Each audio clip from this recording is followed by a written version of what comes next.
Yay! Just waiting for a few people to join so I'm not talking to an empty room.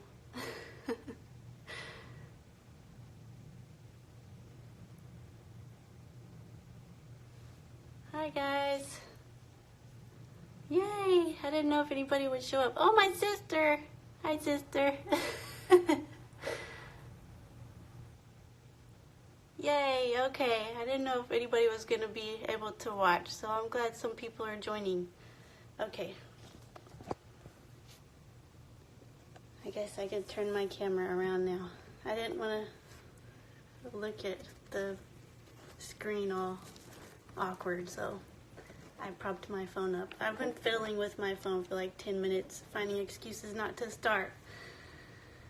Yes, I'm going to save it. Will it be available later? I'm going to save it. I'm going to try to figure out how to save it, and then I'll put it on my blog so that people can watch it later. So if you have to leave or whatever, that's okay.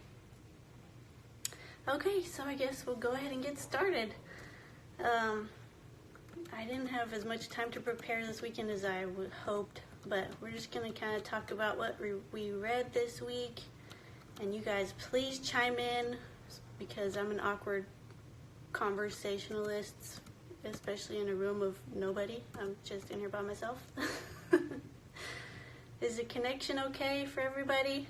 Can you all hear me and see me? Okay. All right, so the first 20 pages of the book were so good. I highlighted every other line. And I guess we'll just start at the beginning. So let's see. Charlotte starts the book. She wants to touch specifically on a mother's duty to... Okay, good. Yay! I'm glad you can all hear me. So she starts the book and wants to touch on mother's duties to their little one, especially when you are going to home educate. And she starts off saying that our children aren't our personal property, that they will one day go out into the world and be people that contribute to our society. So our job is really important, is what she's getting at, really. So do you guys struggle with that ever, feeling how important your job is? That, do you consider your role as a home educator to be a profession? Because I know I struggled with it a lot at the beginning. I never thought I would be a stay-at-home mom.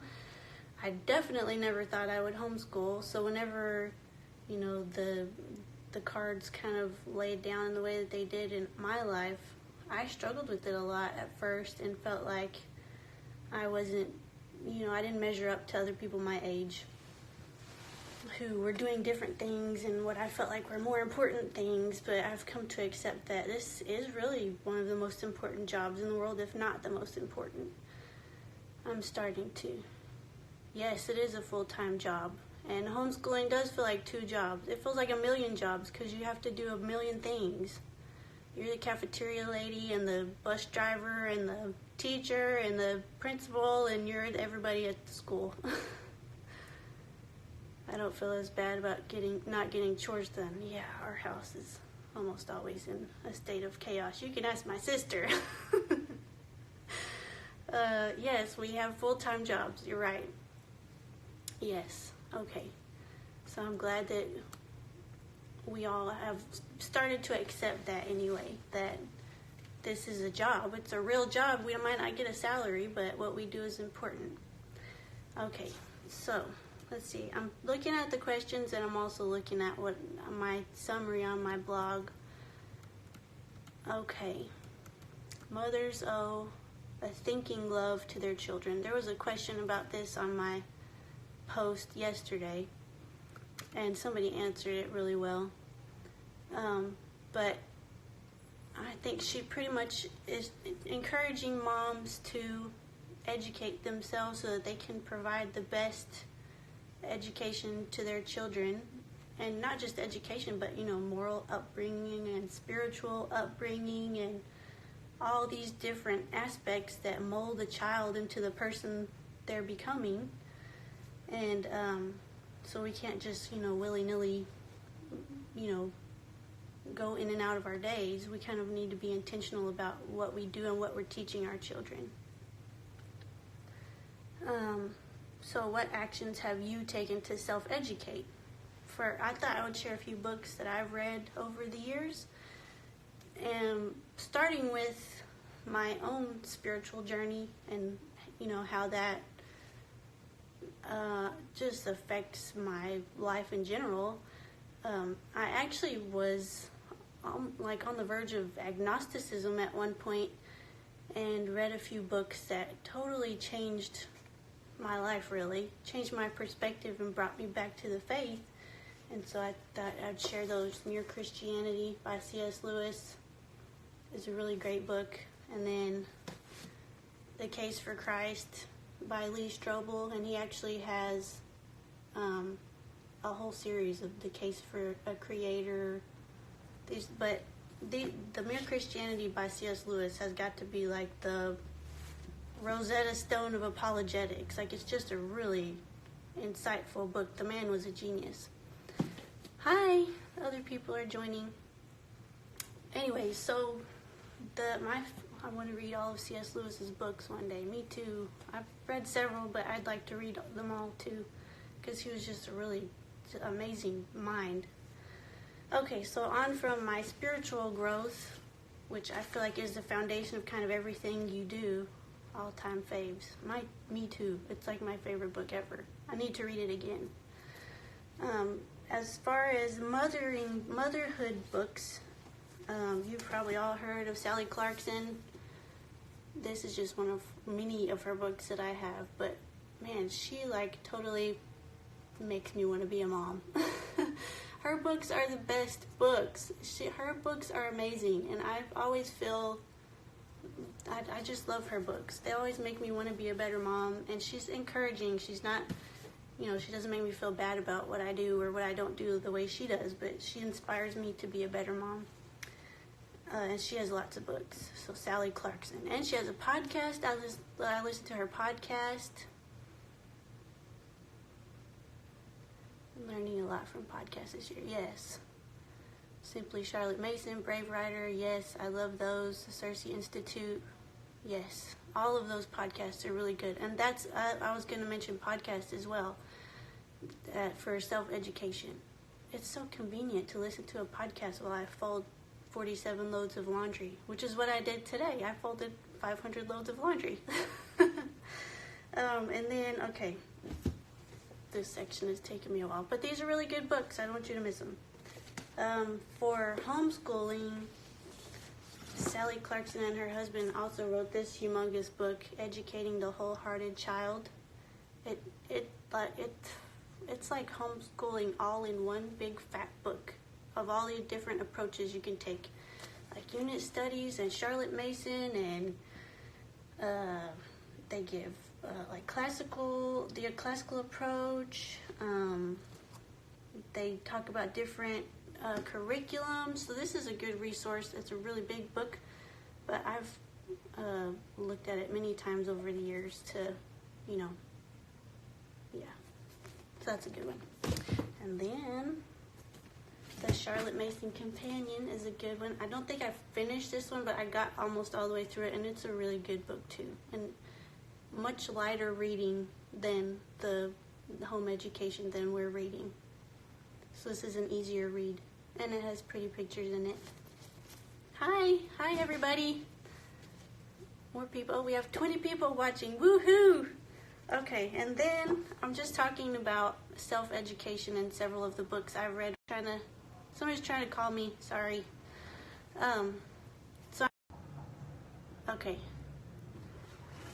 Okay, and then these last two are books about books, which I think a lot of you guys know about.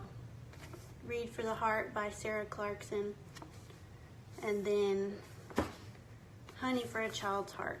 And these just give good book recommendations for great books to read to your kids, or to have your kids read. Okay, let's see what people are saying. Love that one.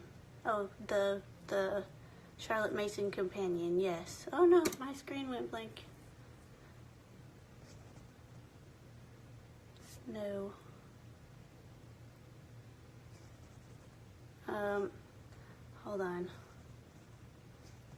I think my child is on my iPad downstairs and trying to call people. I might have to hold on just 1 second.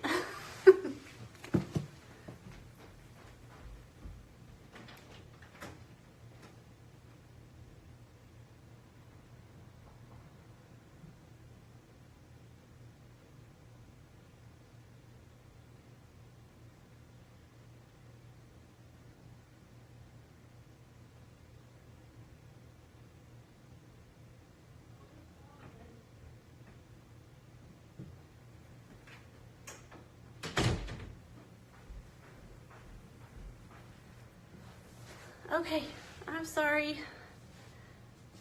I got Honey for a Child's Heart recently. Read a bit, but not much yet. The introduction is the best part. I mean, the book recommendations are good too, but I love how she talks about how important reading is. Oh, the life of a mother. Yes, I'm sorry that I run out. I had to like bribe them to stay downstairs. I said, nobody come upstairs. Okay, I'm caught up. Okay, what's next? Let me see. Now I'm all out of breath and lost my train of thought. Okay, so a method of education. There's lots of different ideas floating around out there about the best way to raise your kids, and I know as a first-time mom, when I just had the one, it was hard to decide, like, okay, what's best? Do I let him cry? Do I not let him cry? You know, so, but I lost my train of thought again. So Charlotte's plan is to lay out for us this method of education that we can be empowered to educate our children.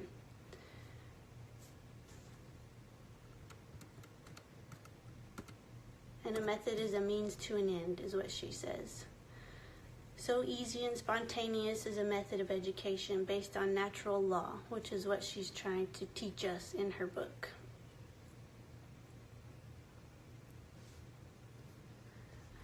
Okay.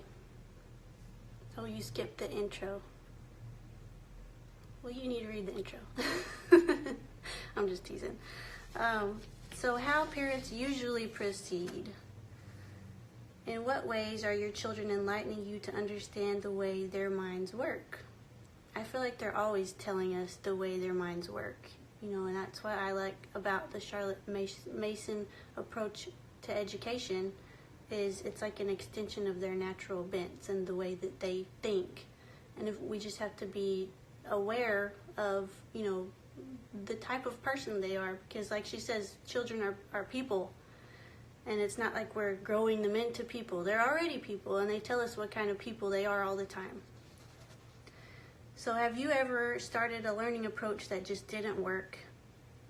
Meaning like a system of education, because she talks about the difference between a system and a method. And whenever she says system, I think standardized tests, which is what all of our public schools are, you know, that's their goal, is to teach to the test. So, have you ever started an approach that didn't work? I know I have. 4th grade math a couple of years ago. Oh my gosh, it was the worst math ever. And I'm like, I consider myself pretty good at math, but this math book was like the hardest math I've ever seen, and it was 4th grade, and it was like crying every day. And finally we just threw it out and got a different math. We got teaching textbooks. And it was so much better, and suddenly he liked math. So if you have something that just isn't working, you can put it aside. You have permission. You don't have to stick with something. Testing is evil. Yes. It has its place, I guess. I mean, we have to have some kind of measuring, but yes, I agree. I always think that if I were to put my kids in public school, I think I would opt out of the test, because you can do that. At least in the state of Texas, I know you can. Teaching textbooks is the best. Yes, it's taken like such a load off of my shoulders to have teaching textbooks, because I can just look and see what they made, and they're really thorough and they teach it well. I think we had to give up on Saxon math. I've never tried to teach that, but I was taught Saxon math in public school, and yeah, I've heard that it's hard, though, to teach it, so. Okay. Well, the difference, but okay, so now she moves on to, I hope I didn't skip a page. Oh, yes, I did skip a page. So, whenever you think of a method of education and you're thinking this is like whole child learning, what is your goal as far as, what is your end goal for your whole home education journey? And, or if that's too broad, what kind of people do you hope to send out into the world or to raise? And I know for me, our home education has always been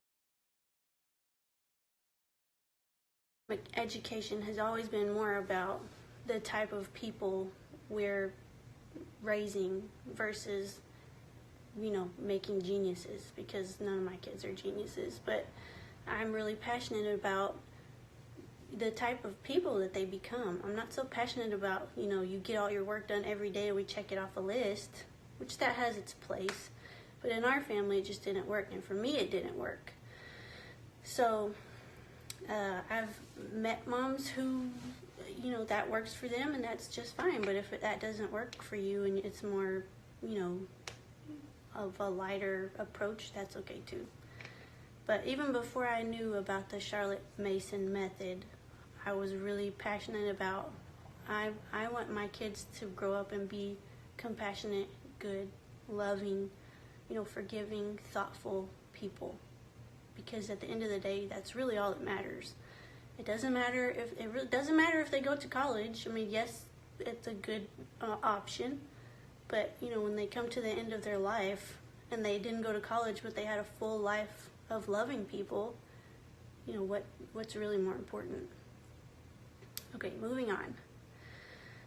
A system is easier than a method, is what Charlotte says, which is true because you can measure the how far a child has come when you're using a system. But she says it usually falls short of providing the full education that you want to give your kids, and seeing the benefits in all areas of their life, not just this one, we can take a test type thing.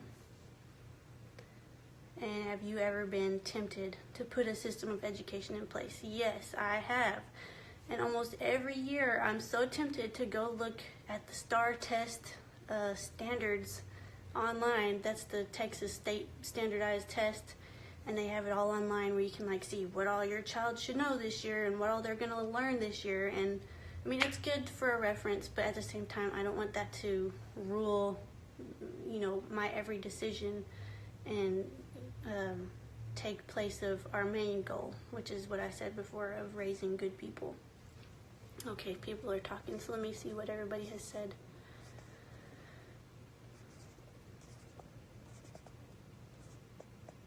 Yes, my goal is to raise godly children that love to learn throughout their lives and follow God's will. Yes. And curious people who like to learn, like you said, that's important too. Lifelong learners. Okay. So, in the child's estate, which is part 2 of the pages we read. In what ways do you see the kingdom of heaven in your children? I answered that question with their forgiveness. I think children are the most forgiving creatures on the planet. I mean, they love without question. And I'm always humbled by their acceptance of my apology. If I, do something wrong and I come to them and I say, I shouldn't have done that, I'm really sorry. And they immediately just love me and give me a hug. It's okay, Mama. I mean, if that's not a picture of Jesus, I don't know what is. I mean, that's how I look up to my kids, is through their forgiveness.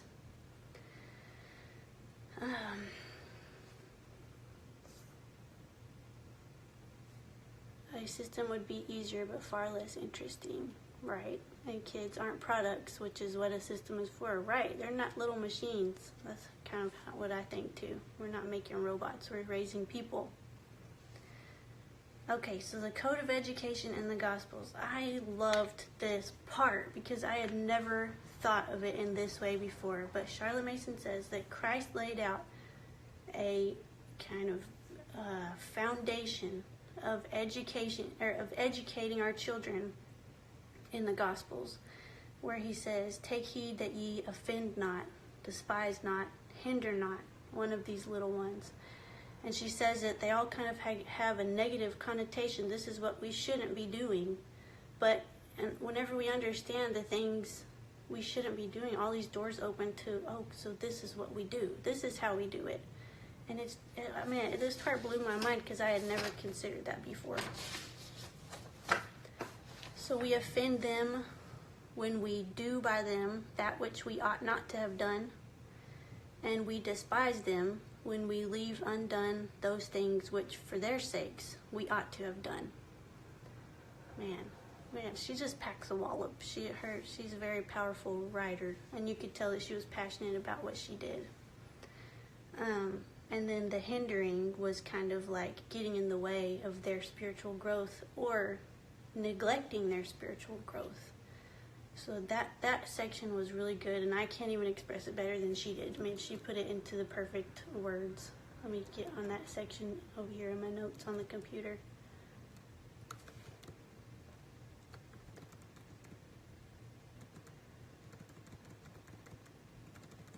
Okay, so children are born law-abiding. She explains that we've all seen, how little bitty kids, you tell them no, and immediately they feel bad because they realize they did something wrong. Where does that come from? She says, obviously it comes from a natural inclination to do right. And so, how do we develop natures of selfishness and wrongdoing? So how does that grow if they are naturally inclined to do good and want to do good? And she says, by slow degrees. A little here, a little there. Just like everything in life. Slowly they're taught, or we're not correcting whenever we need to, which is hard to swallow sometimes. But this section got me to thinking a lot. When we allow a child to get away with little indiscretions, we're teaching him the habit of getting away with that which he shouldn't do. And then he learns to do that over and over again. And she says that they must perceive that their governors are law compelled. In other words, they need to see that parents don't compromise, even in our own decisions, to do the right thing, even if it's harder than the easy thing. And whenever our children see us do that, it's easier for them to follow in our footsteps. And choosing to do what's right becomes something that they easily submit to with the meekness which belongs to his age. Which I see that in my boys, whenever they see me make a decision and they decide, okay, well then that's just what we do because that's what mommy does. They watch her everything, so they're always watching. To give an example of that, they must perceive that, can you give an example of a time where your child easily submitted to a decision you made to choose rightly over easily? Hi, a lot of people are joining right now. What book is this that we're talking about? We're talking about Home Education by Charlotte Mason. Okay, so to give an example of a time when one of my children easily submitted to a decision I made to choose rightly over easily, the first thing that popped into my head was my oldest. A couple of months ago, he's in football this year, and there was a beginning of season party for the whole team. And at the time, we had our old van, which was not very reliable. It kept breaking down on me, or the tires would go low, or it was like the worst vehicle ever. But anyways, we get out on the road, we're on our way, and my engine light comes on. And last year when that happened, I died on the interstate, and it was terrifying. So I'm immediately like, we're not going, we can't go, oh my gosh. And I had the decision, should I risk it and go and break down on the road and all these people that I don't really know have to come save me because my husband's at work? Or should we just stay here? And I was talking about all this to him, my oldest, who's 12 years old, and he finally said, Mama, maybe this is just a sign we shouldn't go. And, he kind of teared up a little. Of course, he was bummed because he so wanted to go to this party, but he, it was the harder decision, but he understood that I was nervous because I didn't want to die on the highway again. So, that to me this is what that made me think of, that he made this decision that was a hard decision for him. Like, what 12-year-old wants to say, don't take me to the party? Of course he wanted to go, and I wanted him to go, but at the time, we just weren't sure if we would make it there safely. So that was what that made me think of whenever she talks about, your child submitting to a decision that's right over, choosing the easy one. So let's see what everybody's saying. Okay, lots of just hellos. Hello. Sweet boy. Yes, he's a good boy. A good oldest brother to have. He's a good example for, not perfect, of course, but he's a pretty good boy. Okay. Moving on. You guys are welcome to chime in whenever. When my kids learn a bad habit, I look at myself first and ask, have I ever modeled that behavior?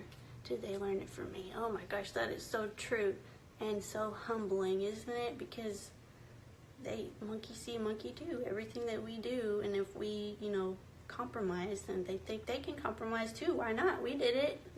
That's tough. Okay. Despising the children. Oh, she talks about mothers giving the very best to their children, not the grouchy hours when we're just, don't feel like doing this, but being our very freshest, best self, our brightest hours. And that can be kind of hard, especially as a homeschool mom, because like somebody said in my comments earlier, we're constantly with our kids all the time. I don't ever get a babysitter. I probably should, I guess, but I do take some time to read or paint or do, it's always just here a little, there a little. It's never a ton of time that I get to myself, but it's important to take a little breather time so that we can not be grouchy and frustrated, and that's hard, but it's important.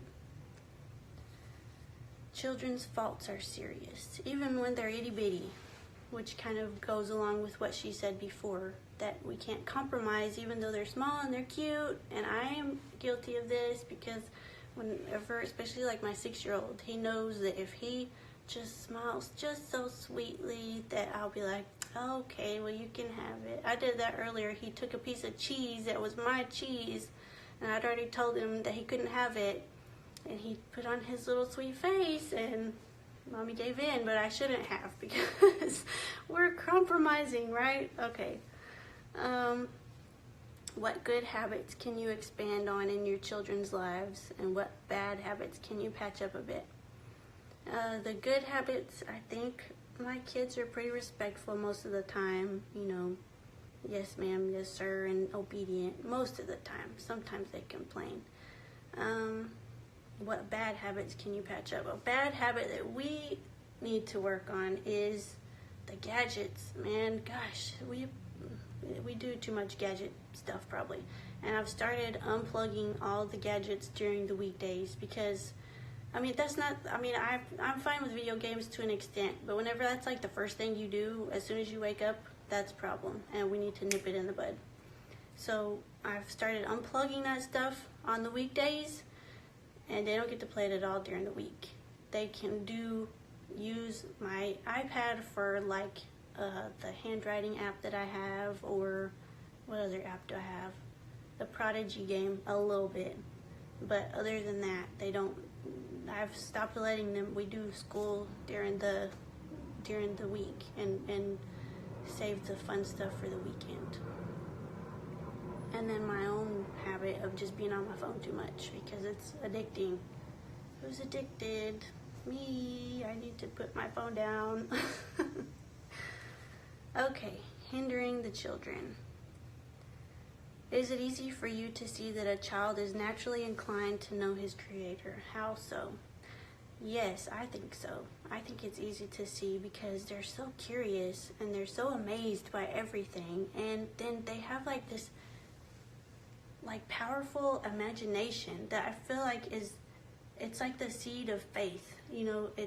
this is where faith starts in our childhood, when we're not so, like practical. But we can believe in all sorts of things as a child. And I feel like God made us that way in our childhood so that we could grow that into faith one day and believe. And yeah, that's how I feel about it. I think that their imaginations are the greatest reflection of their inclination to be drawn to God. And then the last question on my questions was, are your children aware that Jesus invites them to come to him? And how can you implement a habit of relationship with Jesus in your day-to-day? We need to work on making this like a daily habit, because we've talked about theological things often, but we're not as good about every single day. I mean, we do like our together Bible reading, but not like my oldest boys could read their Bible by themselves and kind of cultivate that habit in their own lives. So that's something that we're going to add in and work on. Okay. Gadgets here too. Trying to unplug more. Yes. I try to wake up a bit earlier. Yes, I've been trying to do that too. Does that mean I need to go to bed earlier? Well, that's up to you, I guess. I try so hard to go to bed earlier, but my husband gets off at like 10, and then it takes him 30 minutes to get home. So he gets home at like 10:30, and then of course he wants to tell me all about his day. So I can't get in bed early, no matter how hard I try. But I have been trying to wake up earlier, which it'll probably catch up with me, and I'll take like a monster nap one of these days. Okay. We do devotionals with prayer every morning for breakfast. That's good. That's a good habit. Yes, we have a family devotion and discuss the gospel throughout the day, always pointing to Jesus, and that's such a good habit. All these good things. Okay, so let me look at my computer and see if I miss anything. That was it. That was the whole of my blog post and the whole of our 20 pages this week, and it was a good 20 pages. I try to read a children's Bible to my daughters every morning. That's good. That's good. We did that when my boys were itty bitty. We'd do it at night though, and we'd read the little Bible stories every night. Okay, so does anybody have any questions for me before I end this live video? Thank you all for joining me. I thought there'd be like maybe one person log on. I thought it would be my mom, but my sister ended up joining for a little bit anyways. I don't know if she's still watching, but it was a good 20 pages, yes. Well, I'm glad you guys joined me, because whenever I first put it out there, I wasn't sure if anybody would want to read it with me, but apparently a lot of people have tried to read it, like me, and not been able to get very far. It's pretty, heavy reading. It takes a while for the brain to wrap around it. For mine anyway. I'm still here. Okay, I had some things I wanted to say before I logged off. I'm going to try to put the questions for this next week up tomorrow. And regarding the questions, don't feel like you have to answer the questions. These are like questions that I'm thinking in my head as I'm reading, like, oh my gosh, how does this pertain to me? So I'd like write down a question. You don't have to even download the questions to participate. I don't want anybody to feel like they have to do even more than what we're already doing. We're already doing a million things. And I didn't print this out till today. And that was just because I wanted to like think about, okay, what was it that I had discussed? Because I'm trying to stay a week ahead so that I can get the questions out. So I had to go recap what I had read last week. And so please don't feel overwhelmed by the question pages. That's not what I put them out there for. It was just really my own little outline so that I had something to refer to whenever I did this. And I actually did a little better than I thought I would. I'm sweating. But y'all, I'm such an introvert. This is not comfortable for me, but I'm doing it because you guys asked me to.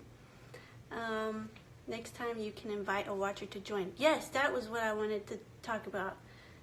I've been thinking about that too, because it would be nice to have somebody to go back and forth with instead of like trying to figure out what everybody's saying. But if you're interested in joining me one week, you know, if you look ahead and see, oh, I would like to discuss that, And you're welcome to contact me and let me know. And I'll figure out how to do it on here. I think it's just a little 2 faces. And I invite somebody and we can talk and discuss the pages that week. And yeah, so if you're interested in that, let me know. And I think that I'm done. Yay! Thank y'all so much for watching. Holding me accountable. You guys are holding me accountable. My husband probably thinks I'm crazy because I'm like in my book all the time, but I'm like, I have people depending on me. I'm an introvert too. Yes, it's a lot. It's easier to comment on Instagram than it is to talk to people. Isn't that sad? But it's true. That's the introvert life. Okay, thank you guys so much. I'm going to go downstairs and figure out what we're going to eat for supper. And I will see you guys later if I can figure out how to end this. Okay. All right. Bye, guys. We'll see ya.